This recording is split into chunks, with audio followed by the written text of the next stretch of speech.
Hello दोस्तों, नमस्कार। आपके अपने यूट्यूब चैनल वाईफाई मीनिंग में आपका स्वागत है और मैं हूं रामस्वरूप सिद्ध। देखिए, हम पढ़ रहे थे मनोविज्ञान में अधिगम के सिद्धांत। आज हमारा सिद्धांत है जेरोम ब्रूनर का संरचनात्मक या निर्मितवाद अधिगम सिद्धांत। अब ध्यान रखना है, संरचनात्मक का नाम आए जेरोम ब्रूनर होगा और निर्मितवाद का भी नाम आए तो भी जेरोम ब्रूनर होगा। तो हम कह सकते हैं कि जेरोम ब्रूनर का संरचनात्मक अधिगम सिद्धांत व निर्मितवाद अधिगम सिद्धांत। अब देखिए, संरचनात्मक का अर्थ क्या होता है। संरचनात्मक अर्थ होता है स्वयं के लिए ज्ञान की संरचना। किसके लिए? स्वयं के लिए ज्ञान की संरचना, यानी भविष्य में सहायता करना। देखिए, हम जो पढ़ रहे हैं, अगर हमारे भविष्य में सहायता करेगी तो ये क्या है? संरचनात्मक। जैसे अभी हम मनोविज्ञान पढ़ रहे हैं, तो भविष्य में जैसे हमारा रीट का पेपर होगा, तो उस समय हमारे ये मनोविज्ञान बहुत सहायता करेगी। तो इसका मतलब ये हम जो अधिगम कर रहे हैं ये है संरचनात्मक अधिगम। जेरोम ब्रूनर की दो पुस्तक आती है, महत्वपूर्ण पुस्तकें हैं।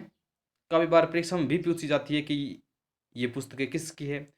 तो ध्यान रखना, the process of education, the relevance of education, ये दो पुस्तकें हैं। ये दोनों पुस्तकें किसकी है? जेरोम ब्रूनर की। कौन सी पुस्तकें हैं? The process of education, the relevance of education, ये दोनों पुस्तकें जेरोम ब्रूनर की। इतना याद रखना। आगे बात करते हैं अधिगम की अवस्थाएं। इन्होंने अधिगम की अवस्थाएं किस प्रकार बताई है, देखिए। कुल इन्होंने 3 अधिगम की विशेषता बताई है। बात करते हैं तीनों से। पहली है विधि निर्माण आधारित अधिगम की अवस्था। अब देखिए, लाइन से याद करना, क्योंकि परीक्षा में ऐसा भी पूछा जाता है कि जेरोम ब्रूनर की दूसरी अवस्था कौन सी है, उसका भी नाम दे दिया आपको, तो इसलिए आपको लाइन से याद करनी ये जरूरी। पहली आती है विधि निर्माण आधारित अधिगम अवस्था। विधि निर्माण आधारित अधिगम की अवस्था, इसकी इस अवस्था की का जो वर्ष होता है वो होता है जन्म से 3 वर्ष। नाम ये भी याद रखना आप, वर्ष भी, क्योंकि वर्ष भी पूछा जाता है। तो विधि निर्माण, तो इसमें क्या होता है? शारीरिक क्रिया वह स्वयं द्वारा सीखता है। यानी जो बालक होता है जन्म से 3 वर्ष का, वह अपनी शारीरिक क्रिया व संवेदना द्वारा सीखता है। तो ये हो गया विधि निर्माण आधारित अधिगम की अवस्था। दूसरी अवस्था की बात करें, दूसरी अवस्था का नाम है प्रतिमा आधारित अधिगम की अवस्था। ये अवस्था होती है 3 से 12 वर्ष तक। इसमें क्या होता है? प्रत्यक्ष तथा मूर्त द्वारा सीखता है, यानी प्रतिमा किसी को देखकर सीखना, यानी देखकर सीधा सीखना। तो ये होती है प्रतिमा आधारित अधिगम की अवस्था। तीसरी अवस्था की बात करें, तीसरी अवस्था का नाम है चिन्ह आधारित अधिगम की अवस्था। यह होती है 12 के बाद की अवस्था, और ये संबंधित होती है अमूर्त विचार या प्रतीकों द्वारा सीखना। यहाँ 12 वर्ष के बाद में जो बच्चा होता है किशोर अवस्था का, उसमें यह पाई जाती है। यानी वो अमूर्त विचार करना शुरू कर देता है और प्रतीकों द्वारा यानी चिन्हों द्वारा वो सीखता है। तो ये अधिगम की अवस्था 3 अवस्था बताई थी जेरोम ब्रूनर। आगे बात करते हैं, कुछ महत्वपूर्ण पॉइंट लिखे हैं मैंने जेरोम ब्रूनर के बारे में, तो इनका भी आप अध्ययन करना। अर्थपूर्ण अधिगम की महत्वपूर्ण प्रक्रिया मानसिक है। डीवी ने इसे चिंतन युक्त क्रिया कहा है। अर्थपूर्ण अधिगम की महत्वपूर्ण प्रक्रिया कौन सी है? मानसिक।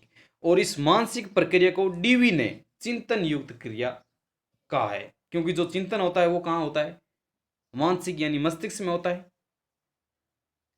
तो ध्यान रखना, डीवी ने, प्रश्न आ सकता है कि डीवी ने मानसिक प्रक्रिया को क्या कहा है, तो ये हो जाएगा चिंतन युक्त क्रिया कहा है। आगे बात आती है भाषा और अधिगम एक दूसरे से जुड़े हुए हैं। भाषा और अधिगम एक दूसरे से जुड़े हुए हैं। भाषा और अधिगम दोनों एक दूसरे से जुड़े हुए हैं। आगे बात करते हैं, अधिगम एक सामाजिक प्रक्रिया है। जो समाज में होता है, जो समाज में क्रिया होती है, वो हमारा अधिगम है। आगे बात आती है अधिगम का मुख्य घटक कौन सा है, तो अभिप्रेरणा, मोटिवेशन है, ये अधिगम का मुख्य सोपान या स्टेप या घटक है। तो ये मैंने शुरुआत में बता दिया कि अभिप्रेरणा क्या होती है। आगे बात करते हैं निर्मितवाद छात्र केंद्रित है। निर्मितवाद में देखिए छात्र केंद्रित है, इसमें शिक्षक की भूमिका सिर्फ सरलीकरण करने वाली होती है। निर्मितवाद में जो केंद्र होता है वो बालक केंद्र होता है, यानी छात्र केंद्र होता है। इसमें जो भी क्रिया की जाती है निर्मितवाद में छात्र करता है। शिक्षक तो एक सरलीकृत करता है कि बता देता है कि ये इस विषय से संबंधित समस्या है, आपके सामने प्रस्तुत कर रहे हैं, आपको ही इसका आंसर देना है। तो निर्मितवाद में ये होता है। आगे बात करते हैं, निर्मितवाद में शिक्षक छात्रों को समूह के रूप में विषय संबंधित समस्या देते हैं, छात्र समाधान या निष्कर्ष निकालते हैं। अभी मैंने बताया निर्मितवाद में क्या होता है, शिक्षक का कार्य कुछ होता नहीं है।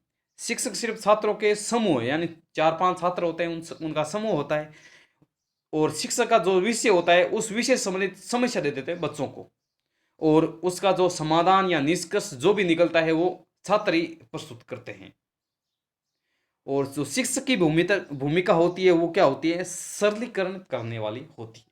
तो ध्यान रखना, निर्मितवाद में जो सबसे महत्वपूर्ण भूमिका होती है या केंद्रित होता है वो होता है छात्र या शिक्षार्थी। तो ये था जेरोम ब्रूनर का संरचनात्मक अधिगम सिद्धांत। देखिए ये थोड़े से क्या है कि नॉर्मल टॉपिक है, जैसे थॉर्नडाइक, स्किनर, पावलाव, वो थोड़े से बड़े टॉपिक थे और समझने लायक टॉपिक थे, तो वो मैंने बोर्ड पर करा दिया आपको, और अब ये मैं नोट्स के माध्यम से आपको करा दूंगा। तो सामाजिक अधिगम सिद्धांत जेरोम ब्रूनर का सिद्धांत, और अब है 4-5 सिद्धांत और हैं नॉर्मल, वो भी हम एक वीडियो के माध्यम से पढ़ लेंगे। तो चलिए दोस्तों, ये छोटा सा वीडियो बना आपके लिए, बहुत ही महत्वपूर्ण वीडियो है, क्योंकि यहाँ से हमेशा परीक्षा में एक प्रश्न पूछा जाता है। तो आप लगातार तैयारी करते रहिए और मनोविज्ञान को बहुत अच्छी तरह से तैयार कर लीजिए, क्योंकि प्रॉब्लम आती है तो मनोविज्ञान में प्रॉब्लम आती है बहुत सारे बच्चों के लिए, क्योंकि हिंदी क्लियर कर लेते हैं, हिंदी के साथ में संस्कृत या इंग्लिश भी क्लियर कर लेते हैं, लेकिन जो मनोविज्ञान है, सब्जेक्ट तो अच्छा होता ही है खुद का, लेकिन जो मनोविज्ञान है वो प्रॉब्लम करता है, क्योंकि मनोविज्ञान के प्रश्न आते हैं 30 और 30 ही नंबर के। तो जो भी बंदा लगभग 25 के आसपास पहुंच जाता है तो उसका लगभग मनोविज्ञान की दृष्टिकोण से देखें तो उसका सिलेक्शन श्योर होता है। तो आप मनोविज्ञान को एग्जाम तक बहुत अच्छी तरह से तैयार कर लीजिए। लगभग आप सितंबर को एग्जाम मान कर चलिए, सितंबर में एग्जाम होगा किसी भी हालत में, चाहे हो चाहे ना हो, अपनी तैयारी को सितंबर से पहले पहले आपको अच्छी तरह से करनी है। तो मैं मेरी बात यहीं समाप्त करता हूँ। बाकी आप समझदार हो, क्या करना है क्या करना नहीं है और कैसे टाइम टेबल बनाता है वो आप अपने हिसाब से करना है। बाकी आप रीट की तैयारी कर रहे हो, समझदार हो, कहने की ज़रूरत नहीं है। तो चलिए दोस्तों, मिलते हैं अगले वीडियो में, तब तक के लिए नमस्कार, जय हिंद, धन्यवाद।